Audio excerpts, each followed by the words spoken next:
shortly.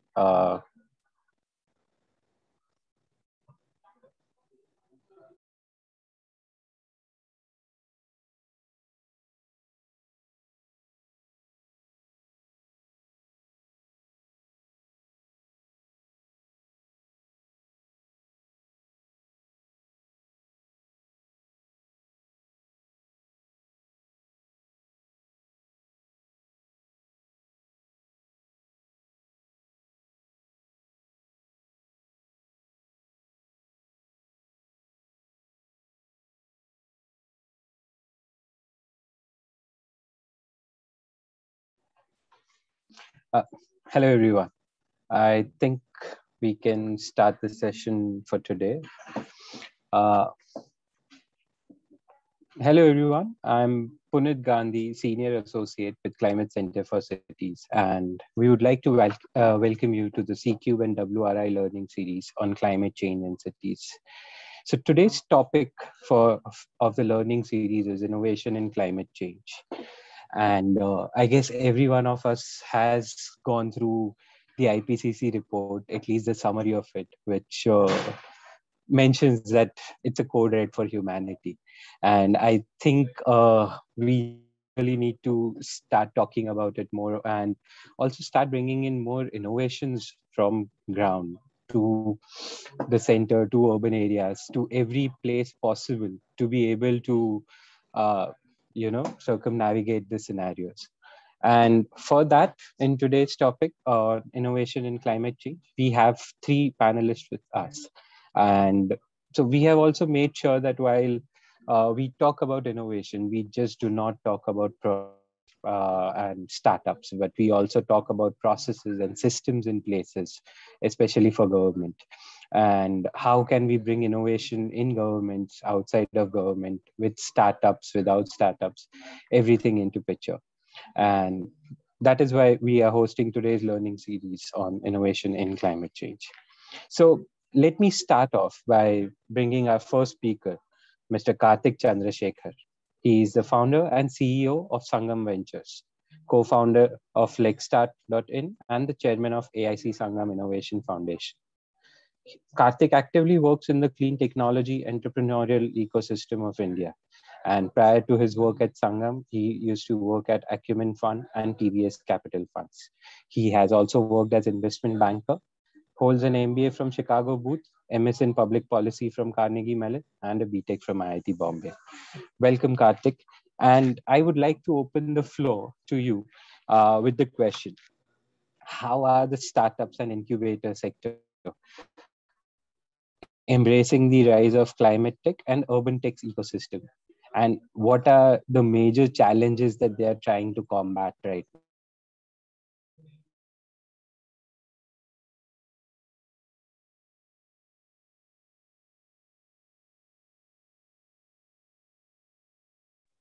Sorry, am I unmuted? Yeah, sorry.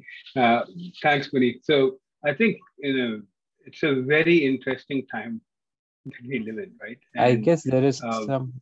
can you hear me? Karthik, there was some...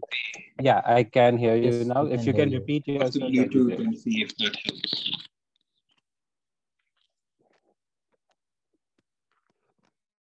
Yeah? Can you hear me better now? Yeah, Karthik. Yeah, we can hear you. Thanks. And, so just to, within Sangam, obviously, we look at climate change investments, as well as within the incubator, looking at like basically seeding innovation, right? And what we have seen is there seems to be a counterpart, kind of entrepreneurial movement happening in the city-state ecosystem as well, right? One, in terms of being, states and cities being smarter at sourcing solutions for the problems that they're seeing, but also in terms of creating what you call processes and programs to kind of bring startups forward, right? So what we are seeing is a lot of activity within the startup ecosystem responding to the call for innovation from, say, the Maharashtra government, which has this Society for Innovation, I know the Kerala government has quite a bit going on in terms of innovation for sustainability. I know the Tamil Nadu government also kind of brings together startups, with a bit more of a linkage towards their history of the manufacturing sector. So I think a lot of it is driven by the kind of community and the talent that the cities and states are trying to bring forward. So I think there's a bit of a local context to how different startup ecosystems are evolving. And it's very dependent on whether you're in Raipur or you're in Indore or you're in Pune, and each of them have a different flavor to it, right?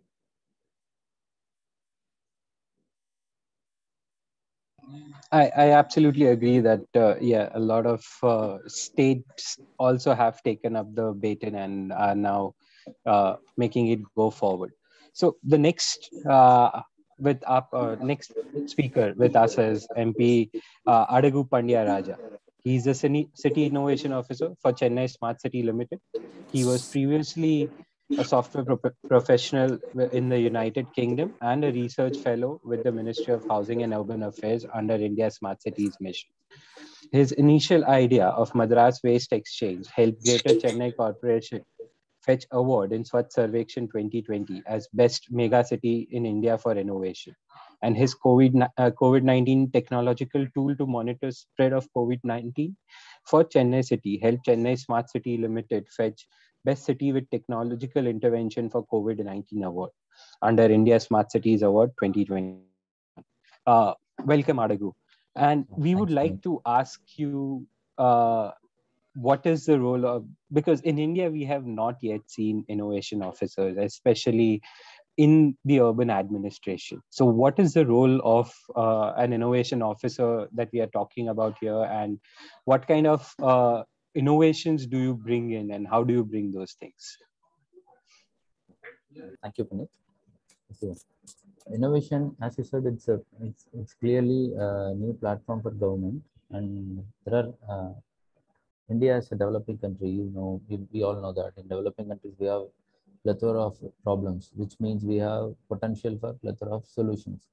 So, government cannot focus. Government is not the only body which can focus on problems or to solve the problems. All of them, all the stakeholders, all the like academic institutions, startups, and civil societies, even individuals or students, all of them has to work together in order to solve the problem. So if we want to bring all of them together, we need a platform which is the kind of authentic platform. So we created, so a space has been created here, which is called Innovation Hub, which directly works under the Corporation of Chennai. So here we will throw the problems which city faces or the corporation faces, and anyone can take the problem and work on it. Basically, we provide a test bed for startups and innovative ideas. See, there are a lot of startups and a lot of bright minds. I can see a lot of people coming up with different ideas, but they need a place where they can test it and create a proof of concept. So here we are facilitating it. If and startup comes with a good idea that can help society or help government at large, we will give them the required data, required access, and necessary resources so that they can test the idea in a ward level or zone level, and they can take the proof of concept. If that idea or proof of concept is more satisfactory, then we ourselves will implement it across city, and they can take that idea and take it to other cities also. Like that, we have developed some smart city ideas, and all of them are quite successful. The recent one is related to COVID. We created a slot booking queuing mechanism just to avoid this rushing of people in the line, and that was done by a small startup. And they did a pilot here that was so successful. Now other city corporations in Chennai, they want that idea to be implemented in their corporation. So now they are making money out of it. It has given a what do you call given this is giving them a spotlight, so they can test and they can take the idea outside. And also government, the most of the activities are taken care by IAS officers, and they are very much tight in their schedule.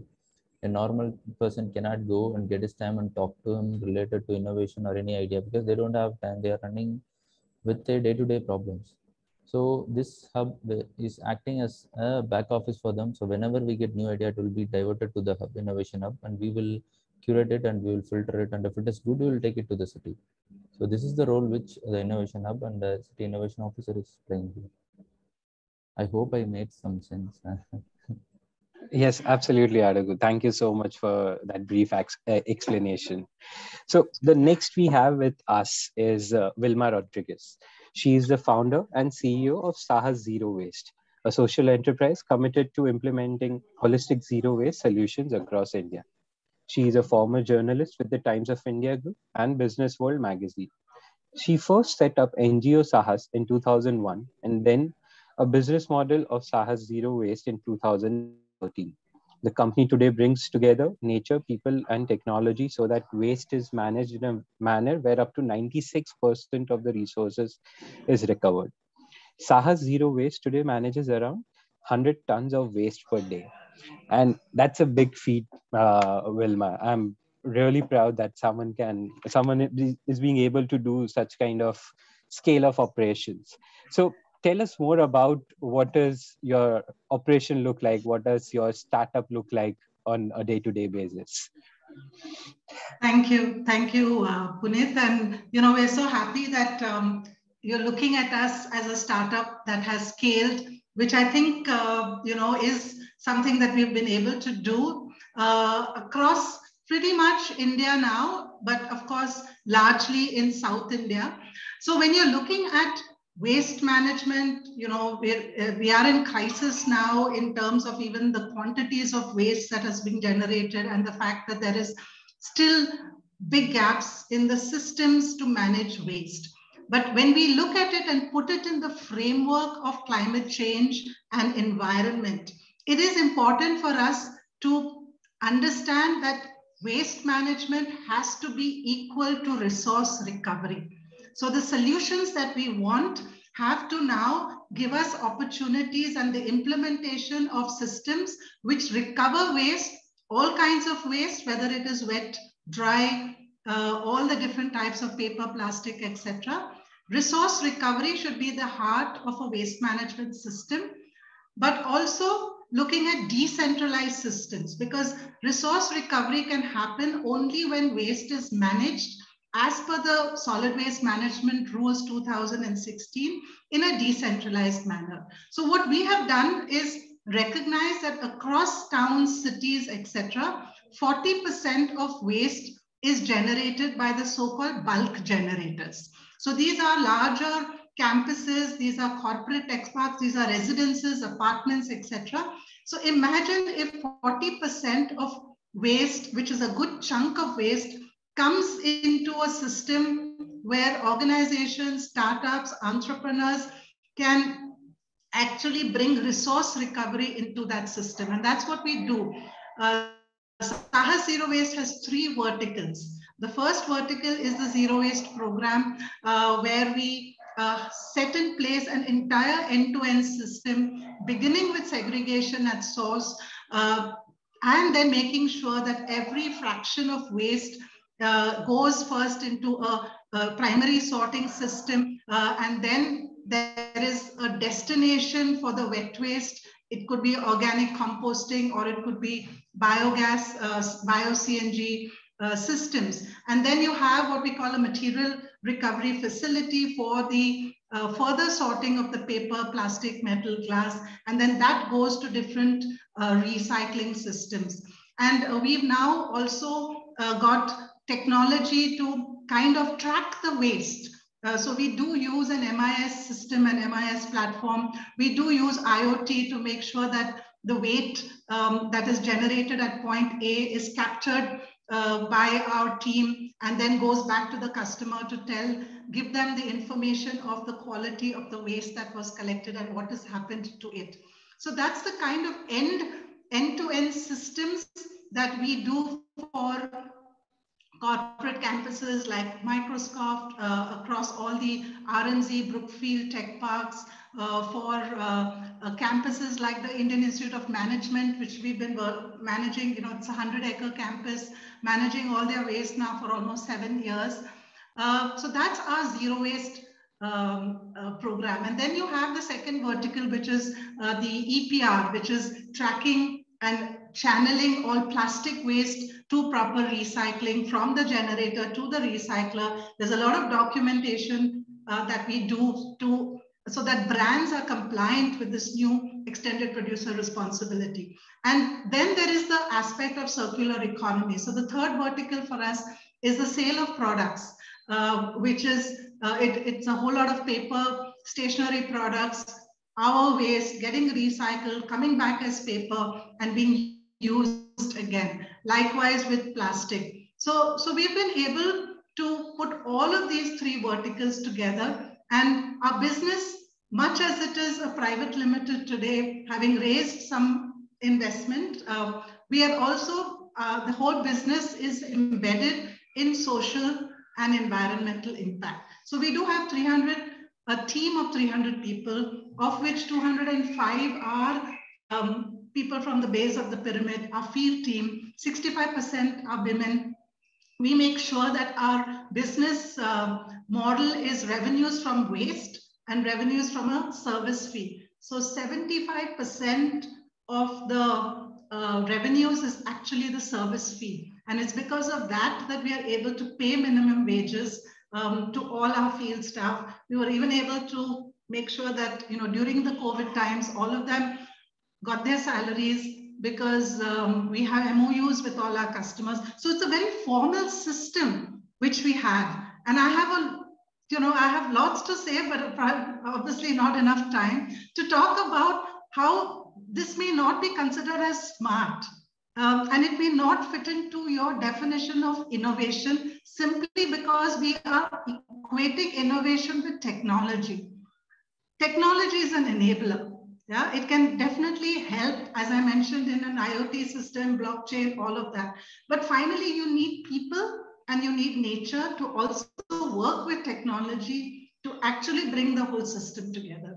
Yeah, so I would really like us to think a little bit beyond technology, because finally, we are seeing that at least with waste, we do need systems and processes and intensity of processes implemented on the ground to solve our waste problem. Absolutely, Wilma. I do agree with you. Technology over here is an enabler for sure, but it's not just the means to the end. And when we are talking about innovation, it's much more than just talking about a tech product. We are, especially in government ecosystem, I feel that a service or a system in place, a new system in place, can also act as a big point of innovation as a leverage. I will ask audience to start asking their questions, and we'll soon be taking up their questions as well.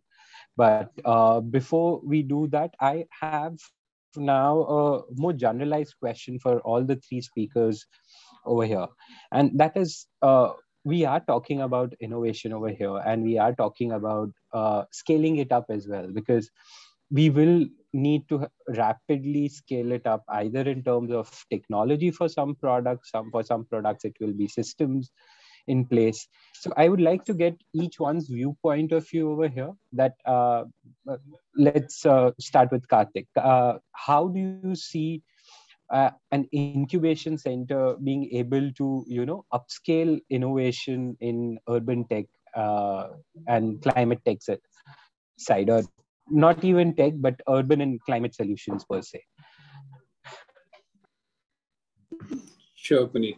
So I think, following up on what Wilma talked about, and also what Ayugu mentioned, right? I think the whole idea around smart is more around just, being more reactive and being more inclusive and being participatory, I guess, is the best word for it, right? So basically, you're not like doing something and nobody likes it. Smart is about taking feedback, talking to the citizens, making sure that whatever you're, right? And so if you take that and think about us as incubators, or what Ayugu talked about in terms of the innovation hub, I think for a startup or for any citizen with an idea who wants to contribute, right? I think the first part is finding the avenue to kind of voice your ideas and get feedback, right? It could be just a conversation. It could be a pilot in a board. It could be pilot, and that happened with some of our startups. I think one of them works with Wilma and Sahas. So I think you want that initial feedback where there is kind of a vested interest in somebody giving you real feedback because this is solving a problem that they're facing, right? So that's the first part. So one is basically time, resource in terms of getting feedback from the organization or the ecosystem that you're trying to solve the problem for. The second is actually quite a bit around talent, whether it's skilled, unskilled, manpower, put people to work in terms of solving, because a lot of urban solutions require manpower and people coming together and kind of creating kind of organized ecosystem with good, kind of quality of life in terms of both for the workers, for the people who are kind of benefiting from the services, right? So kind of bringing together people, talent is the second part, I think. And then the last one, and I think the one that India kind of suffers from is basically the financing gap, right? And that's basically, I think, a function of trust. And that is something that we try and work towards breaking down, where, if there is a way for us to build trust through creating programs, creating conversations where over time, somebody spending taxpayer dollars can build trust with an organization that does not have a significant history, that can really help, right? So those are, I think, the three layers of work that needs to happen for a meaningful kind of participatory kind of conversation to move towards a solution in the urban space. Yes, absolutely. And I do agree with you on the trust part over here, because unless and until the client or even the solution provider does not have that much amount of trust, I don't think so it will be able to, showcase itself, showcase its true nature of what all things are possible with that solution. And that is where I would like to bring you in, because you are from the city side, and scaling up in your language would mean a lot of systems, playing with systems, and how do we implement processes. So where do you see, can we bring in this trust kind of factor for the system as well to be able to adapt to this solution?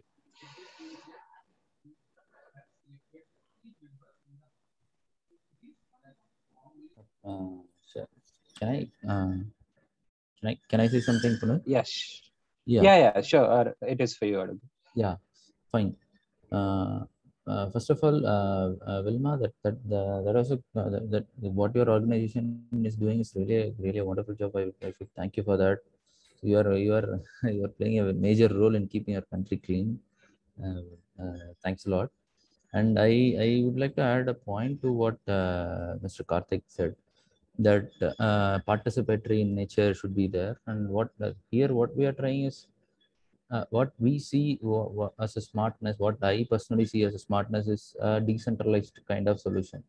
There are a lot of different problems are there, localized problems are there, and we need local solution and local people has to work on it.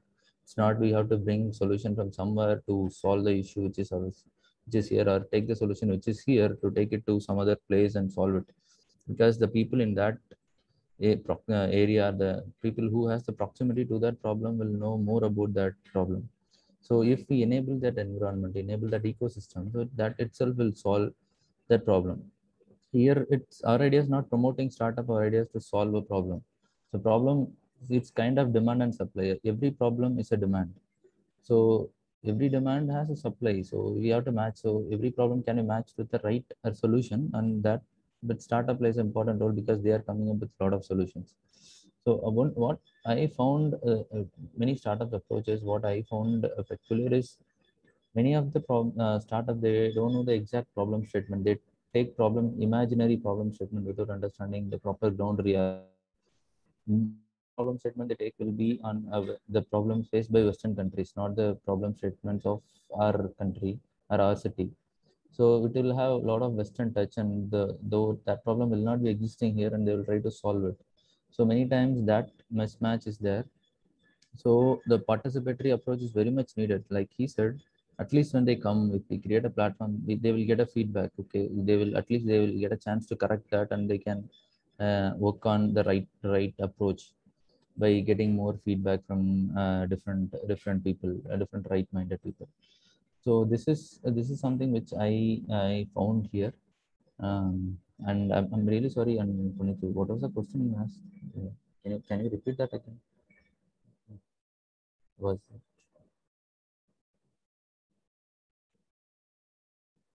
Puneet? Am I audible? Puneet, your video got stuck.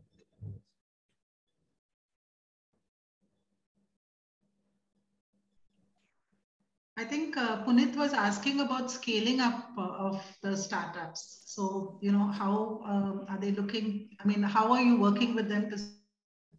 Yeah, my like I said before, the scaling up. See, the thing is, it's more of a marketing. We all know that there is a demand. Obviously, uh, people will start to come in. So scaling up is, we are not focusing on scaling up of the startup. We are just focusing on giving them a space, a test bed, basically, because there are different kind of ideas approaching. Even 2 days back, there was a startup which they are working on malaria, the mosquito larval identification. They want to digitally map every area and project the city-wide view. I'm just giving you an example. So this we don't want to we are not focusing on scaling up of that startup, but we just want to give them a test bed so that they can test their idea, take that out, and they can show it to some other city or some other companies, and they can sell that idea. So this is the level at which we are looking at. In that way, that idea will be both useful for the city from our perspective, and it will help that particular startup because they will have a concrete POC, and they can tell that they have tested in Chennai Corporation. That itself will act as a good marketing potential to sell their tools or sell whatever they have developed. And also they will identify a lot of glitches, because when what is in concept or in paper is different from how it is getting implemented in ground, only then a lot of realities which they haven't expected they have to face and they have to fix, all those things will come. So this kind of experience we are, through Innovation Hub, we are promoting this. And we have, it's a recent initiative. It's just 6 months old, and right now we have given chances on 6-7 startups, and we are working parallelly with many ideas. Just a follow-up Thank you. question Yes, Karthik. to you. Sorry, go Is ahead, there Kat. is there a budget that you have allocated for these pilots? Is there a thought process with the startups around, if the POC is successful, what would that mean in their engagement with the Chennai Corporation? Thing is, this setup is completely new. So initially we didn't pitch for budgeting thing, because if I pitch for budget, this setup will not exist. So how we pitch this, we said we will promote that idea so that they will get a chance to pilot it. That is one of the objective. But how we pitch to the government is, government how see it's government will get some tool without spending much money on it, without spending taxpayers money. They are able to solve some problem. But we used to pay the infrastructure cost. But by the, if it is a technological tools, if that tool generates some, while implementing, if it's generating server cost or some other cost, that we will pay, but not the cost of the manpower. So we will clearly tell that we will facilitate in testing your idea, but we will not be funding it. And one more thing, but we will give you proper appreciation certificates or POC certificates from the corporation, which you can use.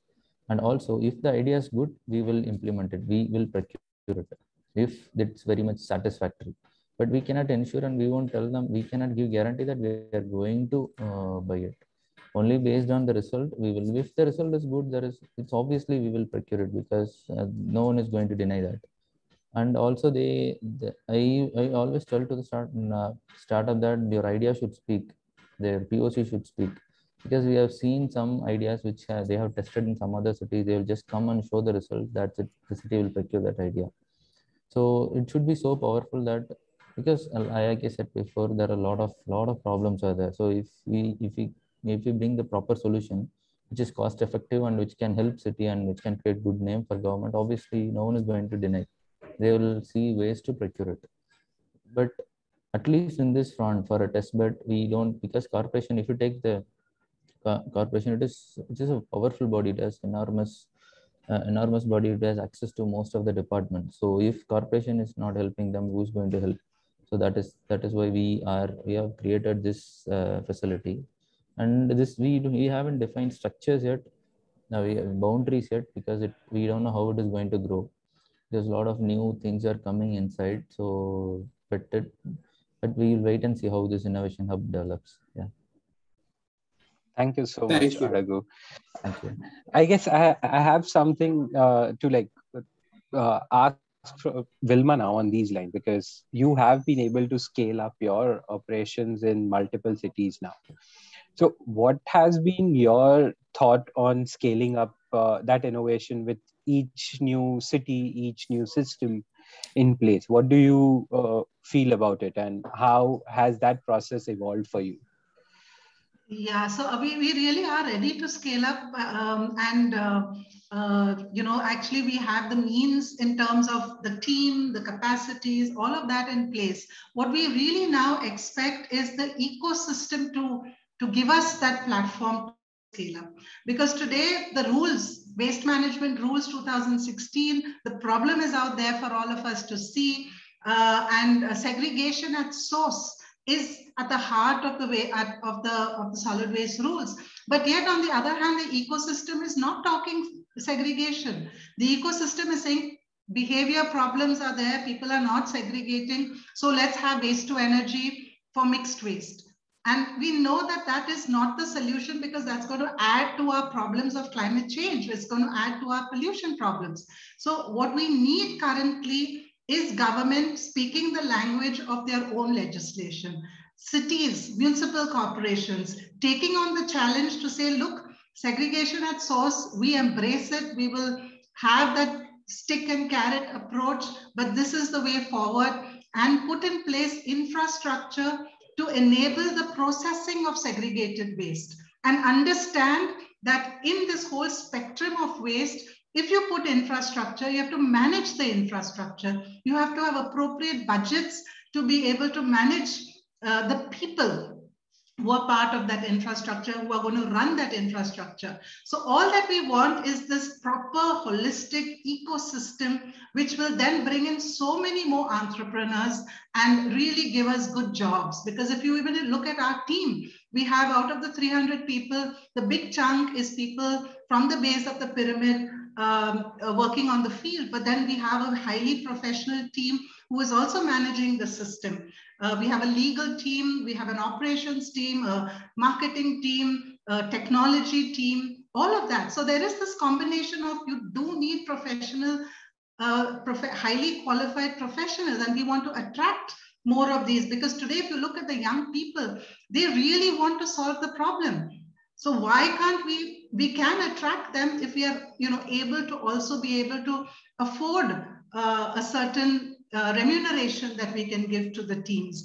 So I'm saying this ecosystem must get out of the basics which we are not able to overcome. Yeah, segregation at source is a basic. We are not allowed to run vehicles here and there wherever we want to go. There's a system in place. So why shouldn't we not enforce segregation? Yeah, and it is easily done. If we can accept that and make it happen, decentralized resource recovery would definitely be something that many of us and our young entrepreneurs will be able to do. And very quickly, the second thing is really the finance. You go to nationalized banks today, and in spite of all the schemes, they don't understand waste, and they're not even making an effort to understand. They ask us, what is your technology solution? Yeah, so that is my battle against technology. That's my battle against smart, because we are really being unsmart in refusing to understand, the impact, environment and social, that has to be embedded in our solutions. Yeah, so I'm very confident if we can work with any of you to get them to understand the real solutions, we could really, 62 million tons per year is what India generates. And look at the amount of jobs we can create. Look at the amount of impact, environmental impact we can have. If, we can get out of this narrow thinking that, we can't segregate waste at source. Thank you so much, Vilma. I do resonate with you. I'd like to add a small point to what Wilma Sure, said. sure. Yeah, Wilma, yes, right. You are rightly pointed out. Segregation is a huge challenge, and enforcing it comes up with because the political economical equation that will come into play. So if we want to enforce these things, so yes, everyone knows that if we properly segregate, that problem is going to get solved. This is not just the problem of our country. Across world, every country faces that, because from the political perspective or the bureaucratic perspective, it is highly hard to enforce such things, because we know what how the ground reality is. And but here we are trying one more approach, which is there are some startups which are coming. Um, we are making revenue sharing model, and we are sharing them some of our actual problems related to mainly in the field of solid waste management, like preparing compost, selling it, and all those things. We are not charging them. It is like purely revenue sharing model. They have to just solve the problems, and if they generate, once they started generating profit, they'll share something with the corporation, and they can keep the remaining. So we are doing such mechanisms to solve this issue, not only in solid waste management, even in other areas of urban issues. When a company comes, a startup comes, we are trying to promote revenue sharing model. Even with recently also some electric vehicle charging points and all those things came. So we, rather than paying them, we wanted to give them the opportunity or a space, whatever they ask, and in the profit we would like to share. So because government is also kind of in a fund crunches there, because of COVID, we have used more almost all the resources towards health. But we have to focus on development as well. So many of the projects now we are taking this side. So if a startup can come up, I would like to tell this to add this point to Mr. Karthik also. If a startup or any one who wants to have an idea, he comes up with a revenue sharing model rather than asking money from government. If it comes up with the idea, and if we can produce profit out of it, then government would love to give that opportunity to that person, so that government will also earn, because they don't have to spend. At the same time, the particular startup will also will get a chance to run it and earn out of it.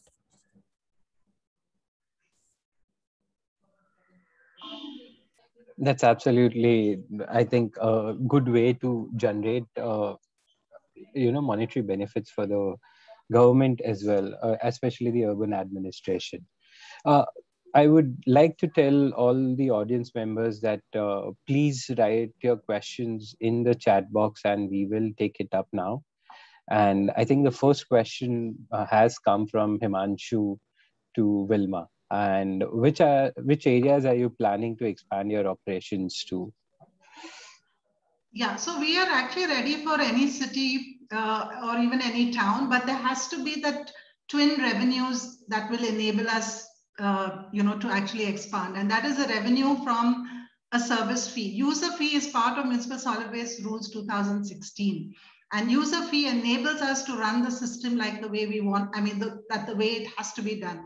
So cities, especially places like Mumbai, Noida, Ghaziabad, Delhi, I don't see why there is so much resistance to paying a service fee so that there can be waste managed properly. So any city that's willing to pay a service fee, and then of course we have the waste revenues, we would be happy to expand. We are ready for that. Thank you so much. Then there is a comment by Jyotsna Goel on getting loans from banks on people-centric model of waste management with less technologically savvy is indeed difficult. Any comments any speakers has on the same?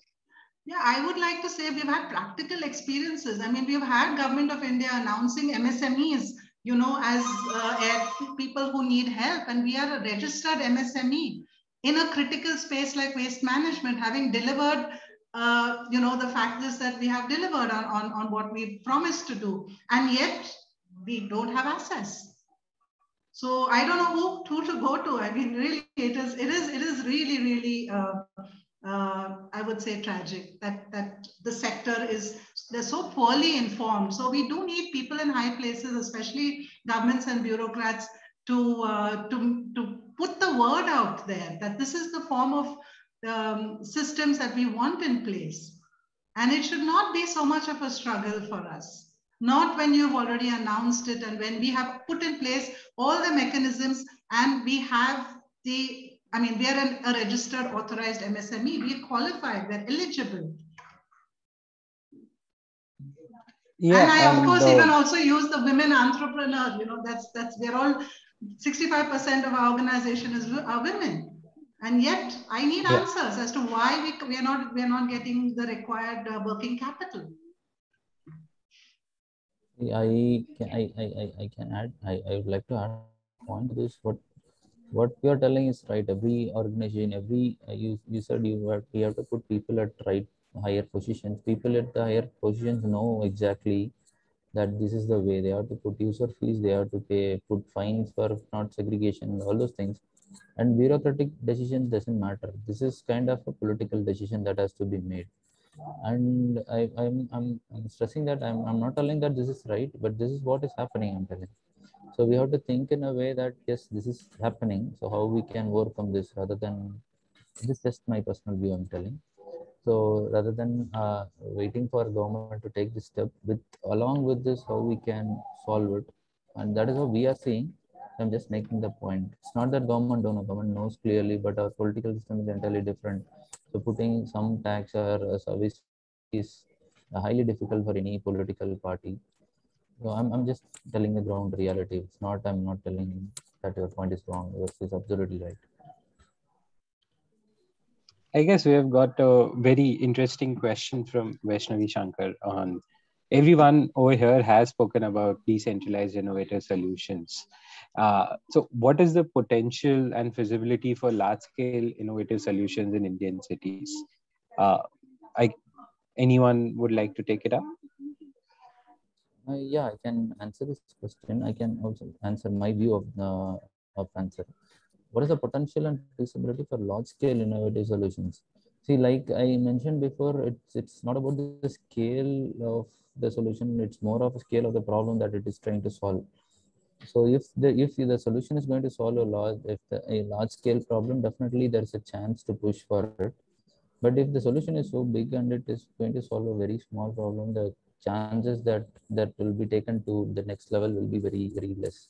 But it's not. But cities are much open now because now a situation has come that where any government has to prove that they are working towards government. It's kind of now good governance initiatives are taken in many places. So if the solution is so good, see, I'm talking from the perspective of social entrepreneurship, not from the private ideas which may not be useful for the government, but it will be useful for generating revenue. That is also equally important. I'm telling from the perspective of government that what government is focusing on. So if the solution is going to solve a large scale problem, definitely yes, there is a lot of avenues are available. A lot of departments are there which will take you, which will guide you at the right direction. So the options are always open. So maybe I can take that, Puneet, in terms of we see a lot of, engineering solutions which are large in scale, right? Like, so you want to put up 100,000 tons per day, waste processing plant, or you want to kind of do, large scale solutions for a municipality, which might require like 100 crores, right? So when you come up with solutions like that, the only option you end up having is to actually find a financial partner, right? You need to kind of bring kind of a corporate with a balance sheet or a partner with a balance sheet to kind of take that forward, right? That's the only way out. So that's an incremental part of the ecosystem. So what you're doing is basically somebody who has strong relationships with the municipality or the government, who actually has service relationships, being able to kind of bring your technology forward as being something of an incremental value add to the city or the government, right? That's the only way out. And that's not just, because of what I talked about earlier, which is the trust factor, right? So you want to kind of, how are you going to trust a small, outfit that's just started a couple of years back with like a, 1,000 crore project, right? So that's going to be hard. So for you to break the trust factor, you need some kind of a financial sponsor.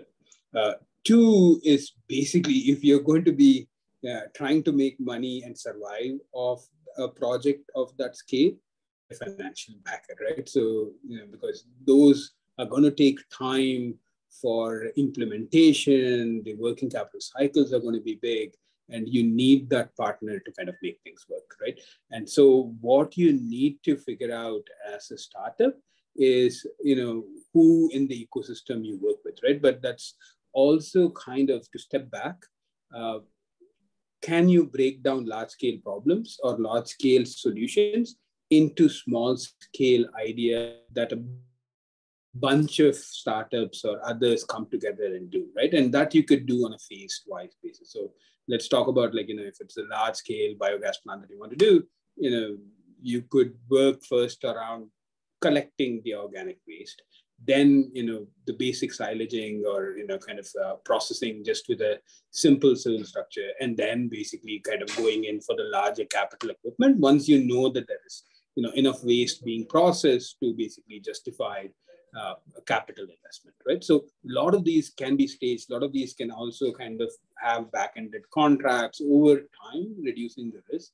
And that's something that a lot of our companies kind of spend the time doing, right? What it means for a startup is that you also give up a lot of your profitability, your revenues to other partners, but that's the only way to kind of, help the ecosystem evolve to a new place, right? What you want to do is hopefully get bigger and be able to do them yourself. But till that time, partnerships is the way to go. And that's something that we spend a lot of time working through as an incubator as well.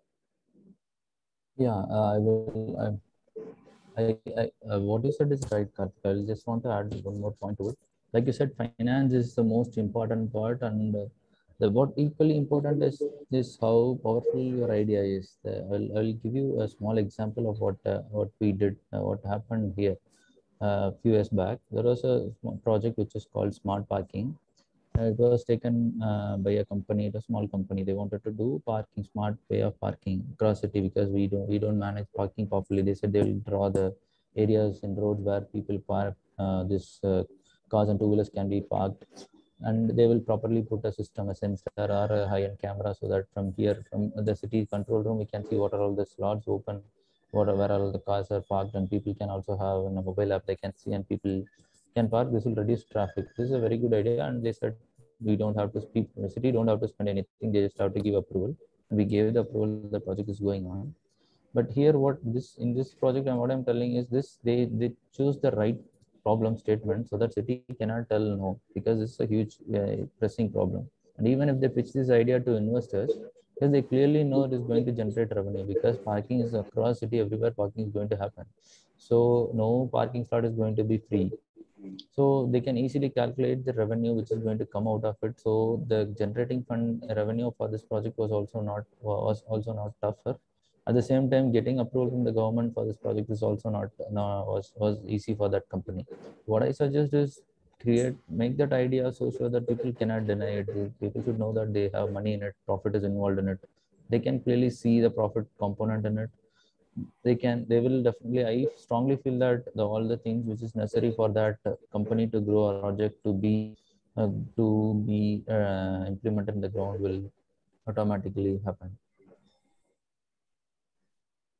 I just my view, so that I'm not telling every project will happen like this. This is a view since I have seen. I just wanted to tell this is also one of the possibility. Thank you so much. Sure. I'm sorry, there's a lot of background sound because of the rain just now. But if I may just add to the thinking sometimes behind centralized. And we've seen that industry generally loves to go for these large mega projects, centralized projects, just because that's where the maximum profitability is also there. But today, in the sense of climate change and the problems, really, we need now solutions which measure environment impacts. Yeah. So, and if you're looking at environment and social impacts in line with SDGs, you will see many of our big centralized projects should not be there. So I'm asking that industry along with government, please review the real requirement and need within these parameters of environmental and social impact. And today we see even ESG, which is welcomed in many ways, still following a narrative of where will this will bring us profitability. So therefore we go in this direction. Today, you go for net zero solutions. You look at transitioning from energy, from fossil fuels to renewable energies. And we see renewable energy companies who are talking big infrastructure, not even putting in place collection, recycling of infrastructure. Solar panels are now coming into our landfills. Where is the infrastructure for recycling of this? So I'm saying this is our opportunity for really pushing back on industry as citizens, as individuals, as startups. Really, industry now must take equal responsibility for the different systems that we have to build within the framework of climate change. Thank you, Wilma. I do understand your point, and I do agree that yes, we have to consider larger things in life here, especially with climate change in perspective. I think we are a bit short on time, and before we end the session, I would like to call in my colleague Ankita for a short feedback session. Ankita. Hi, thanks, Puneet. So, thank you everyone for attending the session. We will have a quick um, feedback.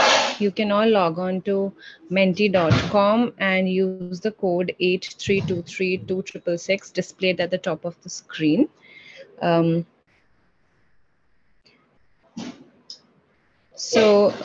to the first question is on a scale of 1 to 5, 5 being the best, how would you rate the session on the following parameters? The details of the login are still displayed on the top of the screen, so you can put in your feedback. I'll wait for a couple of minutes for everyone to do so.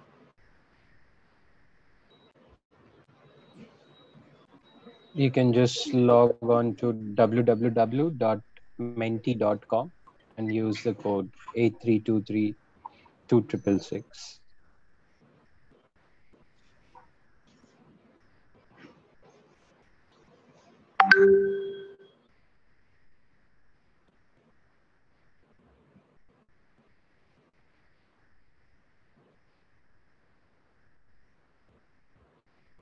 You can use your phone to log in as well.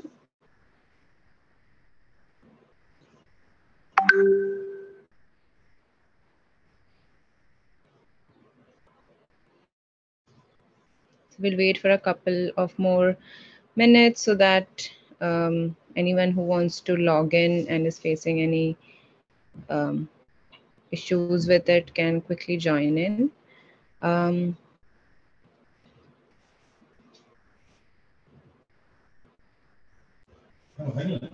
I think we can move into the next question. So this is a typed out question. What are your key takeaways from the session? You can type in your answers and it will be recorded. It might take a few seconds to type in the answers. It's a 250 character answer.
Right, we're getting in some answers. about innovation ecosystem, about how we define smart and how we need to probably rethink uh, rethink our basics and focus on decentralizations and smaller companies.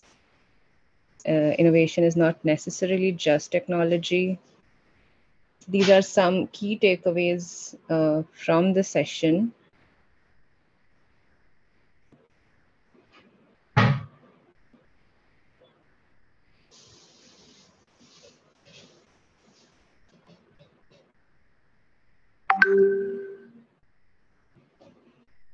About financing and what could be the innovative ways for integrating financial models to innovation. All right, moving on to the next question, which is again a short typed in answer. Are there any suggestions that you would like to give us to enhance the e-learning series experience? We have been collecting this information for the past few sessions, and I've also shared the YouTube playlist, which you can access in the chat box, which you can access through which you can access all the recorded sessions that have taken till now. So we have tried to integrate your suggestions, and we will continue to do so in the next upcoming sessions till September.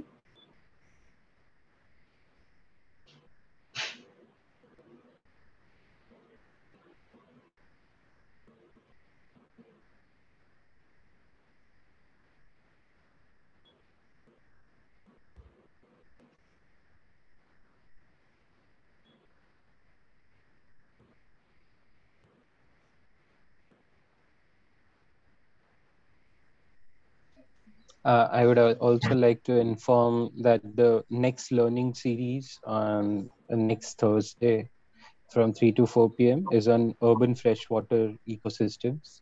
So do join in if you are interested to know more about urban freshwater ecosystems.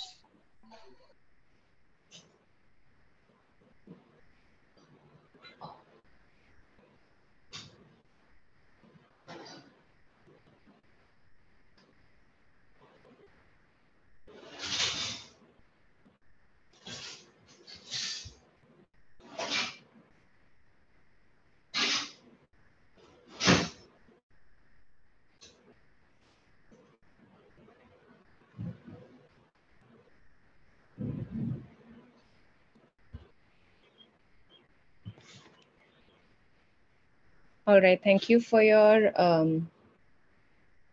inputs. You can be in touch with us by sending us connecting with us via social media or via email. You can drop in, you can go to our website and see the details.